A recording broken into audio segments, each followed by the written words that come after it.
Sir, in 2005, when the RTI Act came out, it was a landmark in Indian legislation. In a country where the government and citizens are far removed from each other and the decision-making process remains an elusive mystery to most citizens who do not involve themselves in mechanisms of the government, the RTI Act was a breath of fresh air.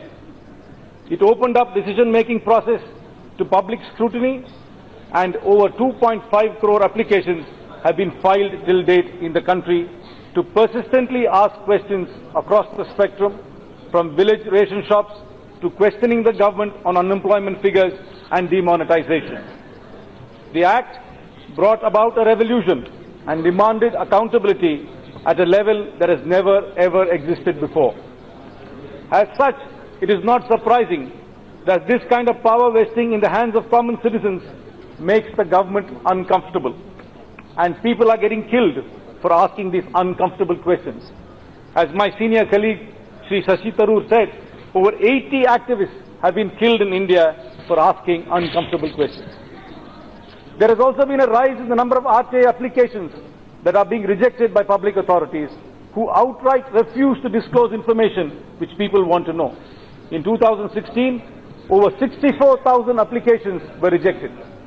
The government's non-committal attitude to public accountability is also reflected in its move to slash the budgetary allocations to the Central Information Commission by 38% in this year's union budget. Sir, trust in government and politics is at an all-time low, and the key to restoring trust is transparency. People need to be able to see what their elected representatives are doing, how and why decisions are taken. The RTI Act kicked off a movement from a purely representative democracy to a participative one. Democracy is not about just voting for your favorite party or preferred MP candidate to elect the Prime Minister of your choice. It is about participating actively in the decision-making process. It is incumbent upon each government to strengthen the foundations of accountability laid down by the RTI Act and improve upon them. The amendment bill proposed by the Minister and this government, however, is a step in the opposite direction and threatens not just to undo an over decades worth of progress, but whittle and decimate the very spirit of RTI. It is regressive. In a bureaucracy that is filled with the Humphrey Applebys of this world, who are masters in obfuscation, the proposed amendments block out the fresh air and the ray of sunshine, accountability and transparency in a system riddled with inefficiency.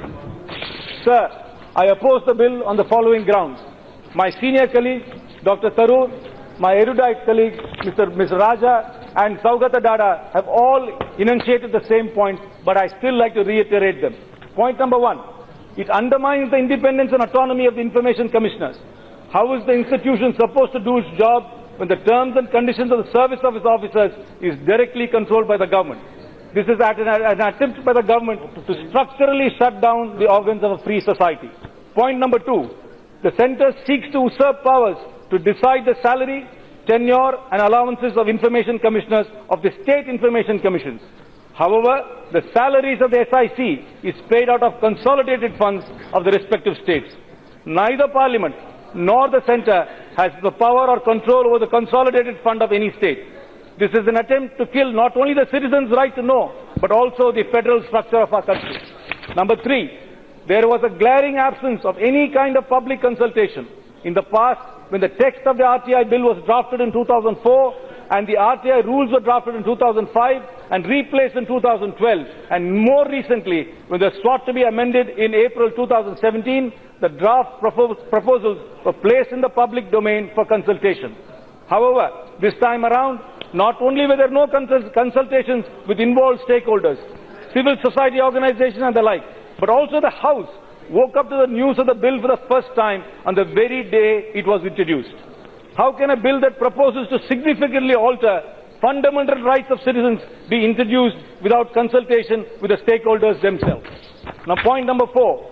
This is a direct violation of the pre-legislative consultation policy of 2014, which mandates that a draft bill be placed in the public domain for 30 days. Point number five. The bill has been the trend this session, bypassed any examination by the standing committee. This demonstrates the desperation to pass the amendments even without proper parliamentary scrutiny. Point number 6. The government suggests that since the Election Commission is a constitutional body and the Information Commission is a statutory body, their service conditions must also be different. There is, however, nothing preventing any law from securing tenure and protecting terms of service of statutory regulatory bodies by equating them to functionaries of constitutional bodies. In fact, this practice is being followed for various institutions, including the CDC and the Lokpal. Therefore, the very reason given by the government for the proposed amendments is fallacious. Point number 7. The amendments would affect the way the right to information is enforced. The Right to Information Act, as it stands today, is used in a very decentralized manner.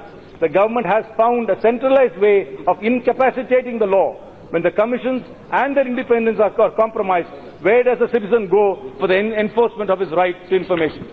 Sir, the ruling party, the BJP, has 303 MPs in this House. 303 has many connotations. IPC 303, many lawyers know here, would refers to the death sentence. I do hope the government will not use their 303 to give a death sentence to the spirit of RTI.